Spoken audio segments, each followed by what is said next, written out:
अस्सलाम वालेकुम नाज़रीन, भारत से मिली वॉइस के खुसूसी बुलेटिन आलमी शब रोज़ में आपका खैर मकदम है। मैं अब्दुल वहाब। नाज़रीन, खबरों को तफसील से देखने से पहले आइए डालते हैं एक नज़र अहम सुर्खियों पर। दिल्ली की अदालत ने मोहम्मद ज़ुबैर की दरख्वास्त ज़मानत पर फैसला कल तक के लिए रखा महफूज, सरकारी वकील को लगाई फटकार।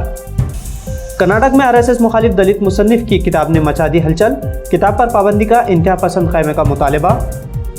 मुल्क भर में बारिश और सैलाब से तबाही बढ़ी, 22 नदियां खतरे के निशान से बह रही है ऊपर, 8 रियासतों में अलर्ट जारी। पार्लियामेंट में अब नहीं बोले जा सकेंगे करप्ट, जुमलाजीवी, तानाशाही और धोखेबाज जैसे अल्फाज, इस्तेमाल करने पर मोदी हुकूमत ने लगाई पाबंदी। और तालीमी इदारों में यकसा ड्रेस कोड के लिए सुप्रीम कोर्ट में अर्जी, अदालत ने फौरी समाज से किया इनकार।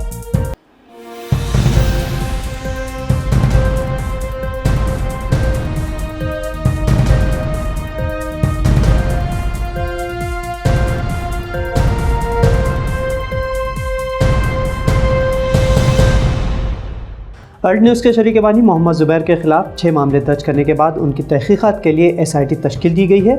साथ ही उन्हें 5 दिन की ज़मानत के बाद अब 27 जुलाई तक अदालती तहवील में भेज दिया गया है। इधर दिल्ली की पटियाला हाउस कोर्ट ने ज़ुबैर की दरख्वास्त ज़मानत पर फैसला महफूज रखा है। जिस तस्वीर को ट्वीट करने पर ज़ुबैर पर मुकदमा दर्ज किया गया है वो 1983 में रिलीज़ होने वाली फिल्म का है और एक ही मामले में उनके खिलाफ 6 मुख्तलिफ मकामात पर FIR दर्ज करके खतगन लगाने की कोशिश की जा रही है। अदालत ने मोहम्मद ज़ुबैर की दरख्वास्त ज़मानत की समाअत के दौरान सरकारी वकील को code of criminal procedure follow न करने पर फटकार भी लगाई। कर्नाटक में मुमताज़ दलित मुसन्निफ और समाजी कारकुन देवनोर महादेवा की RSS मुखालिफ किताब RSS आला अगला यानी RSS गहराई और चौड़ाई से रियासती सियासत में खलबली मची हुई है और इंतहा पसंद इस किताब पर पाबंदी का मुतालबा कर रहे हैं। इस किताब ने फ़रोख्त के मामले में रियासत में एक रिकॉर्ड बनाया है। इस किताब में कहा गया है कि हकीकी कंट्रोल नागपुर में RSS के हेडक्वार्टर के पास है और RSS के बेशतर अरकान मनुवादी हैं जो हिंदुस्तान के आइन को ख़त्म करना चाहते हैं। मुसन्निफ ने अपनी किताब में भगवद गीता को ग़ुलामी का एक वसीला भी बताया जिससे उनके खिलाफ मुकदमा दर्ज करने की बात की जा रही है। मानसून के असर की वजह से मुल्क के मुख्तलिफ हिस्सों में गुज़िश्ता कई दिनों से मूसलाधार बारिश हो रही है। मुसलसल बारिशों के बाद दरियाओं में पानी की सतह में इजाफा हो रहा है। इस सिलसिले में महकमा मौसमियात ने 14 जुलाई को 8 रियासतों में भारी बारिश की पेशनगोई की है। अगर ऐसा हुआ तो मुल्क में सैलाब की सूरत हाल मज़ीद ख़राब होने का खदशा है। इसी दरमियान सेंट्रल वाटर कमीशन यानी CWC ने अपनी रिपोर्ट में खबरदार किया है कि 22 दरियाओं का पानी खतरे की सतह से ऊपर बह रहा है। सबसे ज़्यादा खतरा आंध्र प्रदेश, बिहार, छत्तीसगढ़ और तेलंगाना इन 4 रियासतों में है, जबकि महाराष्ट्र, आसाम, बिहार, तेलंगाना, आंध्र प्रदेश और उत्तर प्रदेश में कुल 18 दरिया मामूल से ऊपर बह रहे हैं। करप्ट, गधा, गिरगिट, गुंडागर्दी, नौटंकी और बहरी सरकार, इन जैसे अल्फाज को अब पार्लियामेंट में नहीं बोला जा सकेगा। इन अल्फाज समेत दीगर कई लफ्ज़ों को गैर पार्लिमानी ज़बान में शामिल किया गया है। पार्लियामेंट के दोनों ऐवानों यानी लोकसभा और राज्यसभा में अल्फाज के इस्तेमाल के हवाले से नई रहनुमा हिदायत जारी की गई है। दिलचस्प बात यह है कि बदसलूकी, धोखाधड़ी, ड्रामा और नाहल जैसे अल्फाज को गैर पार्लियामेंट अल्फाज की फहरिस्त में शामिल किया गया है।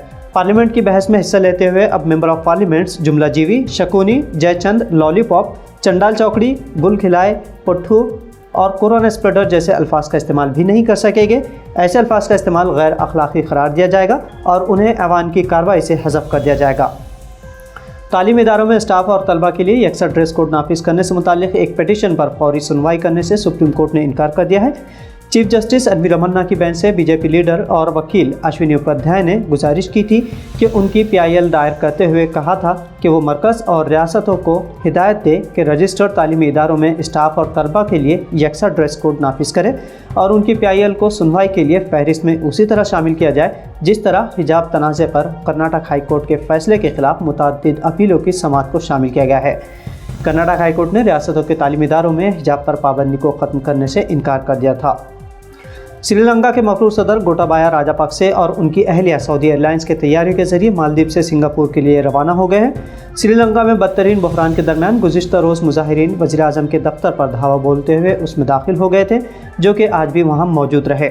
इससे पहले भी मुजाहिरीन सदारती महल में भी दाखिल हुए थे और वहाँ सदर की कुर्सी पर बैठकर उन्होंने तस्वीरें खिंचवाई थी।